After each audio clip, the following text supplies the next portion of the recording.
अर्थ education centre में आपका स्वागत है।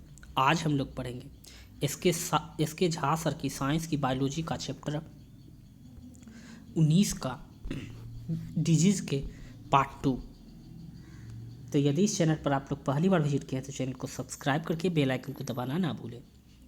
आज हम लोग पढ़ने वाले हैं मनुष्य के बैक्टीरिया जनित रोग के बारे में।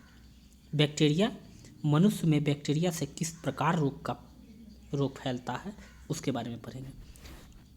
आंत ज्वर अर्थात टाइफाइड के बारे में पढ़ेंगे। यह सेलोमोनेला टाइफोसे नामक जीवाणु से होता है। इस आंत का बुखार के नाम से भी जाना जाता है। आंत के बुखार के नाम से टाइफाइड को भी जाना जाता है। यह रोग पानी की गंदगी से फैलता है। रोगी की स्प्लीन अर्थात प्लीहा और आंत की ग्रंथियां बढ़ जाती है। रोगी को तेज बुखार रहता है, सिर दर्द बना रहता है। अब है तपेदिक या यक्ष्मा अर्थात ट्यूबरलेसिस। इस रोग का यक्ष्मा या काक रोग भी कहते हैं। याद रखिएगा, यक्ष्मा को काक रोग भी कहते हैं। यक्ष्मा या काक रोग कहते हैं।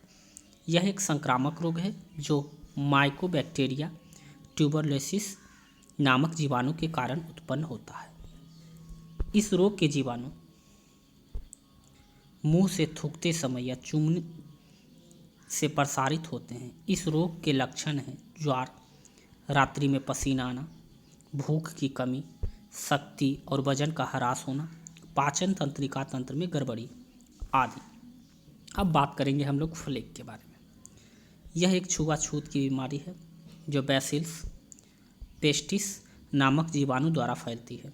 इसका संक्रमण चूहों पर पाए जाने वाले पिस्सुओं से होता है, क्योंकि पिस्सुओं के शरीर में फ्लेग की बैक्टीरिया मौजूद होता है। अब है हैजा अर्थात कोलेरा। यह विब्रियो कोलेरी नामक जीवाणु के कारण होता है और मक्खियों द्वारा फैलता है।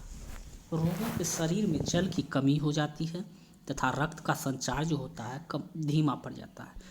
उल्टी, दस्त के साथ साथ शरीर का सारा जल जो होता है निकल जाता है, जिसके कारण प्यास बहुत बढ़ जाती है। अब है डिप्थीरिया के बारे में। यह रोग कोरोनी बैक्टीरिया डिप्थीरिया नामक जीवाणु से होता है। इस रोग में गले में कृत्रिम झिल्ली बन जाती है और श्वास रोध होता है, जिससे रोग की मृत्यु हो जाती है। यह रोग अधिकांशतः संक्रमित दूध के माध्यम से फैलता है। इस रोग के जीवाणु रोगी के थूक, खखार, बमन आदि माध्यम से बाहर निकलते हैं। अब है टिटनस के बारे में। सामान्यतः इसे लोकजो या धनुषाकार कहा जाता है। इस रोग के जीवाणु घाव से होकर शरीर में प्रवेश करते हैं। इस रोग में पेशियों का अंकुचन और प्रसारण नहीं हो पाता है, शरीर का आकरण होने लगती है। अब है नोट डीपीटी डिप्थीरिया पार्टुसिस या टिटनस। डिप्थीरिया पार्टुसिस या होपिंग कफ एंड टिटनस कहा जाता है, जिसे ट्रिपल एंटीजन कहते हैं। यह टीका डिप्थीरिया, काली खांसी और टिटनस के लिए दिया जाता है।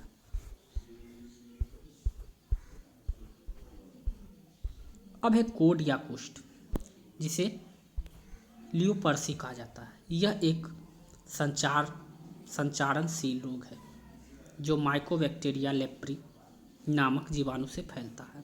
यह पैतृक आनुवांशिक रोग नहीं है। इस रोग के ऊतकों का अपक्षय होने लगता है, शरीर में चकत्ते प्रकट होने लगते हैं तथा केहूनी एवं घुटने के पीछे एरी और कलाई के अलग बगल तंत्रिका प्रभावित होती है। अगर बात करें निमोनिया की, यह रोग डिप्लोकोकस निमोनिया नामक जीवाणु से होता है। रोगी को तेज बुखार आता है, इसमें सांस लेने में तकलीफ होती है, फेफड़े में सूजन आ जाता है। रोग से ग्रसित रोगी ठंडा से बचना चाहिए और एंटीबायोटिक्स औषधियाँ का प्रयोग करते रहना चाहिए। अब है काली खांसी की बात की जाए, जिसे वोफिंग कफ या पार्टुसिस भी कहते हैं। यह रोग हीमोफेलिया पर्टुसिस नामक जीवाणु से होता है। इस रोग का प्रसार प्राय हवा के द्वारा से होता है। यह मुख्यतः बच्चों में होता है। अब है सिफिलिस। इस रोग का ट्रोपोनोमा पैलिडियम है। इस रोग का संक्रमण रोगी के साथ मैथुन या संभोग करने से होता है। इस रोग में शीशन एवं योनि के लाल रंग दाने बाद में शरीर में चकते तथा आंत में हृदय, यकृत, मस्तिष्क भी प्रभावित होता है। इस रोग में पेनिसिलिन द्वारा लाभ होता है। अब है गोनोरिया। इस रोग का कारण नाइसेरिया गोनोरिया है। रोग के संक्रमण रोगी के साथ संभोग करने से होता है। इस रोग में मूत्र जनन पथ में म्यूकस का संक्रमण होता है, जोड़ों में दर्द होता है तथा स्त्रियां बांझ हो जाती है। रोगी व्यक्ति के साथ साथ संभोग से बचने चाहिए एंटीबायोटिक औषधियाँ का प्रयोग करना चाहिए। ट्रिक। गोनोरिया TCDP में है। गोनोरिया TCDP में है। 2 से 3 बार बोलिए, गोनोरिया TCDP में है। अब चलिए इसको हम गोनोरिया से हो गया गोनोरिया, का से हो गया, शुरू का गो लेंगे गोनोरिया और अंत का का लेंगे तो काली खांसी और कोड हो जाएगा। T से टेटनस होता है और C से सिफिलिस होता है। D से डिप्थेरिया, P से प्लेग और हे से हो गया हैजा। इस तरह से बन गया गोनोरिया TCDP में है। अब पौधे में कवक जनित रोग के बारे में पढ़ेंगे। वो पढ़े थे मनुष्य में जीवाणु जनित रोग, अब पढ़ेंगे पौधे में कवक जनित रोग के बारे में। अब है आलू का वाट रोग जो होता है, वाट रोग, वाट डिजीज ऑफ पोटैटो। इस रोग के कारक सिंकिट्रियम अर्थात इंडोबायोटिकम नामक कवक इस रोग के कारण आलू में कंद के काले धब्बे पड़ जाते हैं, जैसी संरचना बन जाती है और कभी कभी संपूर्ण आलू ही सड़ जाता है। आलू का उत्तरभावी अंगमारी रोग, ये बहुत बार सवाल पूछा जा चुका है, आगे भी पूछा जा सकता है। इस रोग का कारण जो है फाइटोप्थोरा इन्फेस्टेंस नामक कवक है। याद रखिएगा, फाइटोप्थोरा इन्फेस्टेंस नामक कवक है। इस रोग से प्रभावित पौधे की पत्तियां पर सर्वप्रथम भूरे रंग का धब्बा बनता है, जो अनुकूलन मौसम की परिस्थिति में बढ़कर बड़े बड़े काले धब्बे में परिवर्तित हो जाता है। इस रोग के कारण अंत में पत्तियां पूरी तरह से झुलस जाती है और पौधे सूख जाते हैं। आप लोग आलू में देखे भी होंगे। अब है बाजरा या ग्रीन ईयर रोग। इस रोग का कारक स्क्लेरोस्पोरा ग्रेमिकोला नामक कवक है। इस रोग को डाउनी मिल्ड्यू रोग भी कहते हैं। इस रोग के कारण बाजरे की बालियों में हरे रंग के रेशे निकल जाते हैं, जो बाद में काले रंग के चूर्ण में बदल जाते हैं। यह भी बहुत बार पूछा गया है। गन्ने का लाल सड़न रोग, red root of sugarcane. Red root पूछा गया है, रेड रूट किस में पाया जाता है, तो गन्ने का रोग है। इस रोग के कारण कोलिस्ट्रिकम फालकेटम नामक कवक होता है। याद रखिएगा, कम से कम फालकेटम याद रख सकते हैं। केतारी से गन्ना जिसे गन्ने में फालकेटम नामक क्या होता है, कवक होता है। इस रोग के कारण गन्ने के तने के पत्तियों में लाल धारियां हो जाती है। तने का छोटा होना, पत्तियों को मुरझाना तथा तने का फटना इस रोग के अन्य प्रमुख लक्षण हैं। गन्ने के रस में से शराब जैसी गंध आती है। अब है मूंगफली की टिक्का रोग, ये भी बहुत इंपॉर्टेंट है। मूंगफली का टिक्का रोग, इस रोग के कारण सर्कोस्पोरा पर्सिनेटा नामक कवक इस रोग का कारक पत्ती के दोनों सतहों पर गोल गोल धब्बे बन जाते हैं। टिक्का रोग किस में होता है, मूंगफली में पाया जाता है। और रेड रूट गन्ना में पाया जाता है, शुगर केन में। अब है गेहूं का किट्टू रोग। इस रोग का कारक पक्सिनिया ग्रेमिनिस ट्रिटिकी नामक कवक है। इस रोग से प्रभावित पौधे की पत्तियां तथा तना लाल भूरे रंग का धब्बा बन जाती है, जो देखने में जंग जैसा लगता है। इस रोग के लिए उत्तरदायी कवक 5 प्रकार के स्पोर में पाए जाते हैं, जिनमें से टेलियोस्टोपोर सबसे अधिक हानिकारक होता है। इस कवक के स्पोर गेहूं के अतिरिक्त एक जंगली घास बारबेरी पर भी उपस्थित होते हैं। यही कारण है कि पादप रोग प्रतिवर्ष विद्यमान रहता है। इस रोग के नियंत्रण हेतु भारतीय कृषि वैज्ञानिक डॉक्टर केसी मेहता ने महत्वपूर्ण कार्य किया है। अब है गेहूं का ढीला कंठ। इस रोग के कारक अस्टिलागोनोडा ट्रिटिकी नामक कवक है। इस रोग के कारण गेहूं के बालियों की में कालिख के समान पाउडर जैसा पदार्थ भर जाता है। इस रोग के संक्रमण बीज द्वारा होता है, अतः इस रोग के नियंत्रण हेतु रोग प्रतिरोधी बीजों की बुआई का प्रभाव भी कदम है। अब है डैम्पिंग ऑफ या आद गलन।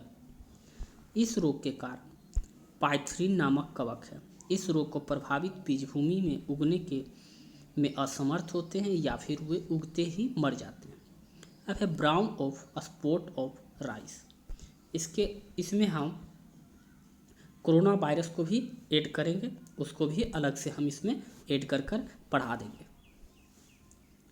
इस रोग के कारण हेलमेंथीस्पेरियम ओराइजी नामक कवक है। इस रोग में पत्तियों पर गोल भूरे चिन्ह होते हैं, जिसमें बीज में काला स्पॉट पड़ जाता है। अब है बाजरे का इरगोट।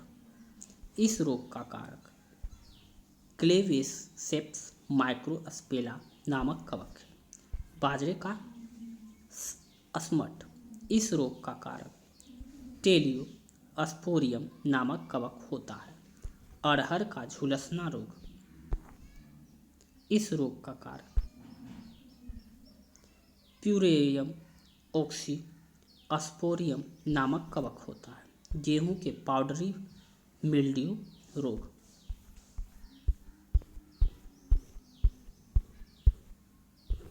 इस रोग के कारण क्या होता है, एरेसिव ग्रीमिनियस ट्रिटिसी नामक कवक होता है। राई का इरगोट रोग, ये बहुत इम्पोर्टेंट है।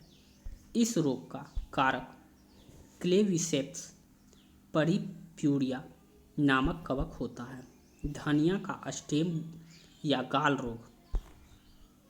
इस रोग में क्या होता है, कारक प्रोटोमाइसीज मैक्रोस्पोरम नामक कवक होता है। मनुष्य के फफूंद जनित रोग के बारे में हम लोग पढ़ेंगे। यहाँ से बहुत इंपॉर्टेंट टॉपिक है मनुष्य का फफूंद जनित रोग। अब हम पढ़ेंगे अस्थमा अर्थात दम्मा के बारे में। यह एक संक्रामक रोग है जो मनुष्य के फेफड़ों को एस्परजिलस फ्यूमिगेटस नामक कवक के जीवाणु पहुंचकर वहां जाल बनाकर फेफड़े के सूक्ष्म नलियों में सिकुड़न ला देते हैं। अब है गंजापन अर्थात बल्डनेस। यह टीनिया कैपेटिस नामक कवक से होता है। इस रोग में सिर के बालों की ग्रंथियां कवकों द्वारा नष्ट कर दी जाती है, जिसके सर के बाल टूटने लगते हैं। अब है दाद रिंगवॉर्म।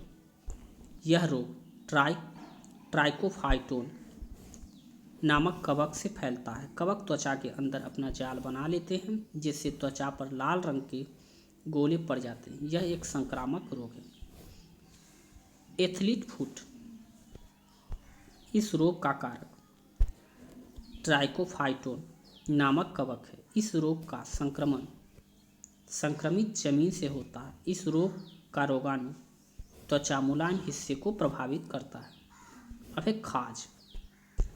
इस रोग का कारक एकेरस अस्केबीज में। इस रोग की त्वचा में खुजली होती है तथा सफ़ेद दाग पड़ जाते हैं। प्रोटोजोआ जनित रोग। प्रोटोजोआ से होने वाले रोग के बारे में पढ़ेंगे। निद्रा रोग।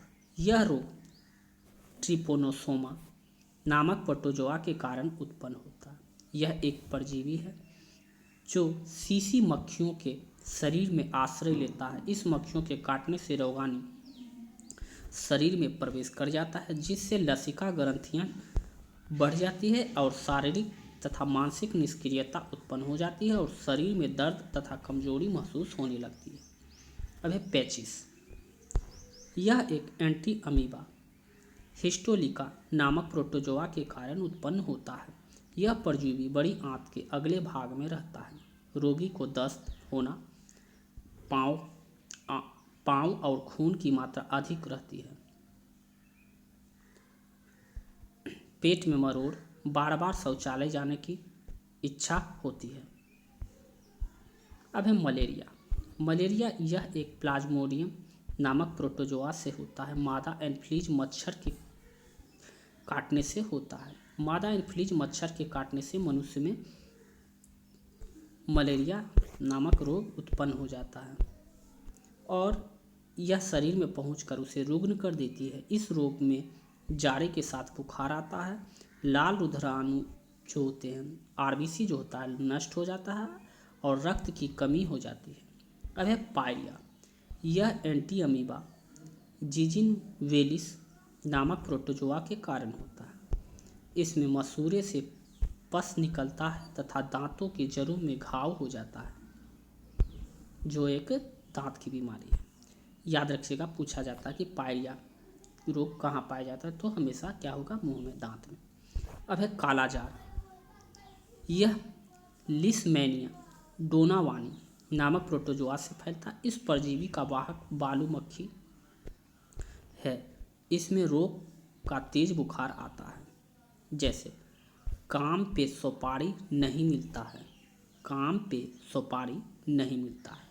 याद रखिए, तो को से बन गया कालाजार, मो से बन गया मलेरिया, पो से बन गया पेचिस, सुपारी से सो से बन गया सोने की बीमारी और रो से बन गया पायरिया। अब है अनुवांशिक रोग अर्थात जेनेटिक डिजीज व अंधता। इसमें सर्वप्रथम आता है कलर ब्लाइंडनेस। इस रोग से ग्रसित व्यक्ति जो होते हैं, लाल एवं हरा रंग पहचानने की क्षमता नहीं होती है। याद रखिएगा, कलर ब्लाइंडनेस में जो होता है, लाल और हरा रंग पहचानने की क्षमता नहीं होती है। इससे मुख्य रूप से पुरुष प्रभावित होते हैं, क्योंकि स्त्रियां केवल वाहक का काम करती है। स्त्रियों में यह रोग तभी होता है जब इसमें दोनों गुणसूत्र XX प्रभावित हो। यदि एक गुणसूत्र X पर अंधता की जीन हो तो स्त्रियां वाहक का कार्य करेगी, लेकिन वन आंध नहीं होगी। इसके विपरीत पुरुषों में केवल X गुणसूत्र पर अंधता होगा। इस बीमारी को डाल्टोनिज्म भी कहते हैं। यह मुख्यतः लिंग संबंधी रोग है जो पीढ़ी दर पीढ़ी फैलता है। अब है हीमोफीलिया। इसमें स्त्रियां वाहक कार्य करती है। साधारणतः एक व्यक्ति को चोट लगने पर औसत 2 से 5 मिनट में रक्त का थक्का बनकर बहना बंद हो जाता है, किंतु हीमोफीलिया से ग्रसित व्यक्ति को चोट लगने पर काफ़ी समय के बाद भी रक्त लगातार बढ़ता रहता है। रक्त में कुछ प्रोटीन की कमी के कारण थक्का नहीं बनता, अतः शीघ्र उपचार न होने पर रोगी की मृत्यु भी हो सकती है। अब है टर्नर सिंड्रोम। यह रोग अर्धसूत्री विभाजन के अनियमितता से उत्पन्न होता है। विभाजन की अनियमितता हो जाने पर एक ऐसे अंडे का निर्माण होता है जिसमें कोई भी लिंग गुणसूत्र नहीं होता। दोनों लिंग गुणसूत्र में XX ही अंडे में चले जाते हैं। जब इस प्रकार का अंडा समान शुक्राणु से निषेचन होता है तो बनने वाला जायगोट में लिंग गुणसूत्रों की संख्या कम ही हो जाती है। इस प्रकार जायगोट में बनने वाली स्त्रियों में अनेक शारीरिक असमानताएं उत्पन्न हो जाती है, जैसे शरीर अल्पविकसित, कद छोटा तथा वक्ष चपटा और जनांग अविकसित। ऐसी स्त्रियां 5 होती है। इसमें गुणसूत्र की संख्या 45 होती है। अब है क्लिकेनफेल्टर सिंड्रोम। यह रोग भी अर्धसूत्री विभाजन की अनियमितता के कारण होता है।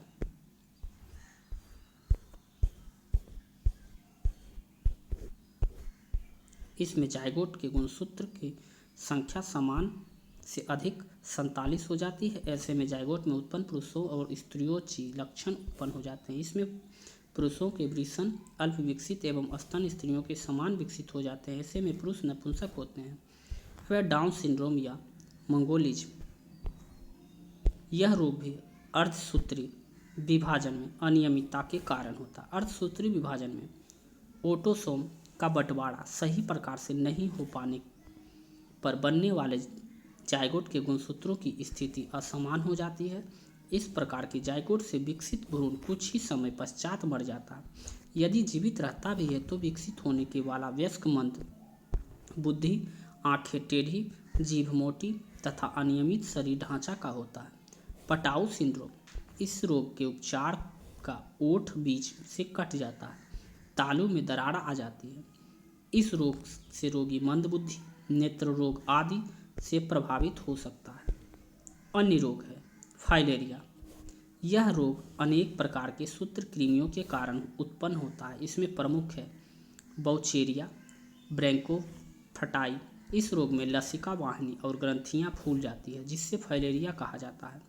मलेरिया की भांति इस रोग के आरंभ में भी ज्वर आ जाता है। हिट्राजियम की टिक्कियाँ से रोगी को आराम मिलता है। फाइलेरिया के रोगियों के लिए दही, केला, अन्य चर्बी और प्रोटोजियन खाद्य पदार्थ वर्जित है। अब है डायबिटीज़, मधुमेह के बारे में। यह अग्नाशय संबंधित रोग है जो इंसुलिन का पर्याप्त स्राव नहीं होने के कारण होता है। इंसुलिन दो प्रकार के कार्य करते हैं। पहला, भोजन को कार्बोहाइड्रेट वाला भाग पचाकर शर्करा में परिवर्तित करता है, जो इंसुलिन की प्रतिक्रिया को खंडित होकर जंतुओं में मिल जाता है। इसके अभाव में यह शर्करा रक्त में चली जाती है। इंसुलिन यकृत के पेशियों में ग्लाइकोजन संचित करने में मदद करता है। इसका पर्याप्त मात्रा में स्राव नहीं होने पर यकृत में ग्लाइकोजन का उपयोग होता है और ग्लाइकोजन की मात्रा धीरे धीरे समाप्त होने लगती है। ऐसी स्थिति में तंतुओं में प्रोटीन की संचित वसा शर्करा में परिवर्तित होने लगता है। इससे रक्त में शर्करा की मात्रा और बढ़ जाती है। यह शर्करा मूत्र के माध्यम से बाहर निकलने लगती है, जिसे मधुमेह की संज्ञा दी गई है। अब है दिल का दौरा, हार्ट अटैक। हृदय धमनियाँ हृदय के पेशी तंतुओं में रक्त तक पहुँचाती है। हृदय धमनियों को रक्त में जम जाने के कारण हृदय के पेशी तंतुओं को रक्त नहीं मिल पाता है। इससे हृदय का दर्द होता है, जिससे हृदय शूल कहा जाता है। फलतः हृदय का रक्त का संचार नहीं कर पाना, इसे हृदय गति की रुक जाना या हृदय घात कहा जाता है।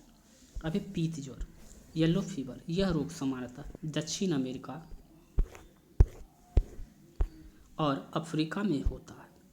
इससे रोगी विषाणु जंगली जानवरों के शरीर में आश्रय लेते हैं।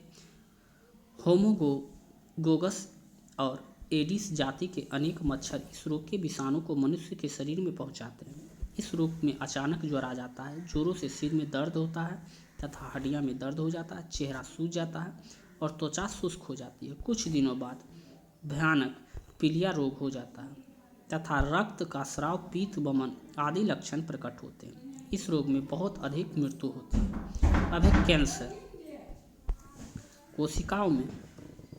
कोशिकाओं में असमान वृद्धि को कैंसर कहते हैं। रेडियोधर्मी पदार्थ जैसे रेडियो, प्लूटोनियम इत्यादि से हड्डी का कैंसर होता है। संश्लेषित रंजकों का निर्माण प्रयुक्त होने वाले एरोमेटिक एमीन का मूत्राशय में कैंसर होता है। कैंसर से शरीर में किसी भी भाग में दर्द ना करने वाले पिंड बन जाता है। मुंह में थूक के साथ खून निकलता है। एस्केरियोसिस, इस रोग के कारण एस्केरियोसिस लुम्ब्रिकाइटिस नामक निमोटोड इस रोग में संक्रामक भोजन द्वारा उत्पन्न। इस रोग में पेट में दर्द होता है, वृद्धि रुक जाती है। फेफड़ों में पहुंचकर ये ज्वर, खांसी, इसोनोफिलिया के कारण बनते हैं और शरीर में रक्त की कमी हो जाती है। व्यक्तिगत और सामाजिक सफाई इस रोग में सर्वश्रेष्ठ उपचार है। अब है टिटेनस। इस रोग के कारण टीनिया सोलियम नामक परजीवी रोग व्यक्तियों के आंत में परजीवी के अंडे उपस्थित होते हैं, जो कि मल के साथ बाहर आ जाते हैं। सूअर जब इस मल को खाते हैं तो यह सूअर के आंत में पहुंच जाते हैं, जहां यह सूअर के मांसपेशियों में पहुंच जाते हैं और ऐसे संक्रमित सूअर का अधपका मांस कोई व्यक्ति खाता है तो ब्लेडर वर्म उसकी आंत में पहुंचकर टेप वर्म के रूप में विकसित हो जाता है और आंत की दीवार पर चिपक जाता है। प्रायः टीनिसिस के लक्षण स्पष्ट रूप से दिखाई नहीं पड़ते, केवल कभी कभी अपच और पेट दर्द होता है। परंतु जब कभी आंत की लार्वा उत्पन्न हो जाता है और केंद्रीय तंत्रिका तक आँखें, फेफड़ा, यकृत और मस्तिष्क में पहुंच जाते हैं तो रोगी की मृत्यु हो जाती है। केवल भली भांति पका हुआ सूअर का मांस ही खाना चाहिए। जोड़ों का दर्द, इसे गठिया या वात रोग के नाम से भी जाना जाता है। इस रोग में शरीर में विभिन्न जोड़ों में दर्द रहता है। जोड़ों को दर्द सामान्यतः निम्नलिखित प्रकार के होते हैं। गाउट रोग, इस प्रकार के जोड़ों के दर्द में अस्थि संधियों में स्ट्रेट अम्ल क्रिस्टल जमा हो जाता है, जिससे संधियों में दर्द महसूस होता है। ऑस्टियोआर्थराइटिस, इस प्रकार के गठियों अस्थियों के जोड़ों में कार्टिलेज में हरासित हो जाते हैं। इस कारण से जोड़ों में लचीलापन समाप्त हो जाता है तथा वे कड़े हो जाते हैं। इस रोग में सामान्यतः अत्यधिक आयु के लोग में होते हैं।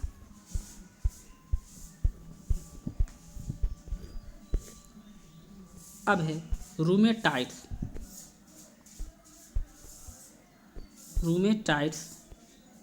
आर्थराइटिस। साइनो-सल झिल्ली में सूजन आने से कार्टिलेज के ऊपर सख्त ऊतक उत्पन्न हो जाने से इस प्रकार के गठिया उत्पन्न होता है। इस रोग के फलस्वरूप भी जोड़ों में दर्द रहता है तथा चलने फिरने में असुविधा होती है। हाइपरटेंशन, इसका मुख्य कारण है उच्च धमनी दाब है, जो छोटी धमनी को सिकुड़न उत्पन्न होने के कारण होता है। छोटी धमनी के सिकुड़न के कई कारण होते हैं, जैसे अत्यधिक तनाव, ज़्यादा लंबे समय तक चिंता, संवेदनशील आदि। रोगी को आराम एवं नींद लेना अत्यधिक फायदेमंद होता है। अब है न्यूरोसिस, इस रोग के कारण उच्च तंत्रिका तंत्र या मस्तिष्क से समझ किसी असमान स्थिति का आ जाना, इसे हृदय वाहिका तंत्र या क्रियाविधि असंतुलित हो जाती है। रोग में रोगी नींद न आना, चिड़चिड़ापन हो जाना, ये सब न्यूरोसिस के लक्षण हैं। अब है पक्षघात या लकवा, जिसे पैरालिसिस कहते हैं। इस रोग में कुछ ही मिनटों में शरीर के आधे भाग को लकवा मार जाता है। जहाँ पक्षघात होता है वहीं की तंत्रिका निष्क्रिय हो जाती है। इसका कारण है अधिक रक्तदाब के कारण मस्तिष्क में कोई धमनी का फट जाना अथवा मस्तिष्क को अपर्याप्त रक्त की आपूर्ति होना। अब है एलर्जी, कुछ वस्तु जैसे धूल, धुआं, रसायन, कपड़ा, सर्दी किन्हीं विशेष व्यक्तियों के लिए हानिकारक हो जाते हैं और उनके शरीर में विपरीत क्रिया होने लगती है, जिससे अनेक बीमारियां हो जाती है। खुजली, फोड़ा, फुंसी, शरीर में सूजन आ जाना, काला दाग, एक्जिमा आदि एलर्जी के उदाहरण हैं। अब है साइजोफ्रेनिया, यह एक मानसिक रोग है जो प्रायः युवा वर्ग में होता है। ऐसी रोग की कल्पना को ही सत्य समझता है, वास्तविकता को नहीं। ऐसी रोगी को अलसी या अलगावहीन, आवेशहीन होते हैं। अब है मिर्गी, इसे अपस्मार रोग भी कहते हैं। यह मस्तिष्क के आंतरिक रोग के कारण होती है। इस रोग में जब दौरा पड़ता है तो मुंह में झाग निकलता है और मल पेशाब भी निकलता है। अब है डिप्लोपिया, यह रोग आंख के मांसपेशियों को पक्षघात के कारण होती है। अब है बर्ड फ्लू। बर्ड फ्लू रोग पहली बार 1818 ईस्वी में प्रकाश में आया। इस रोग का मुख्य विषाणु जो होता है H5N1 है। यह रोग प्रायः मुर्गियों और प्रवासी पक्षियों के माध्यम से प्रसारित होता है। वैश्वीकरण के कारण पिछले लगभग 8 से 10 वर्षों में यह रोग कई बार दुनिया भर में दहशत फैला चुका है। अब है सार्स का पूर्ण रूप होता है सीवियर एक्यूट रेस्पिरेटरी सिंड्रोम। यह बीमारी के लक्षण फ्लू से काफ़ी मिलते जुलते हैं। यह बीमारी 2002-03 में विश्व के कई देशों में एक साथ फैली थी। इस बीमारी के रोकथाम के हेतु अभी कोई कारगर औषधि उपलब्ध नहीं है। जापानी इंसेफ्लाइटिस, यह रोग न्यूक्लियस प्रजाति के मच्छर से फैलते हैं। इस रोग का उद्गम जापान में हुआ। याद रखिएगा, जापानी इन्फ्लुएंजा जो होता है न्यूक्लियस प्रजाति के मच्छर से फैलता है और इसका उद्गम जापान से हुआ है। इसके पश्चात इसके कई एशियाई देश में भी हुए हैं। होते हुए यह रोग दशक पहले भारत पहुंचा।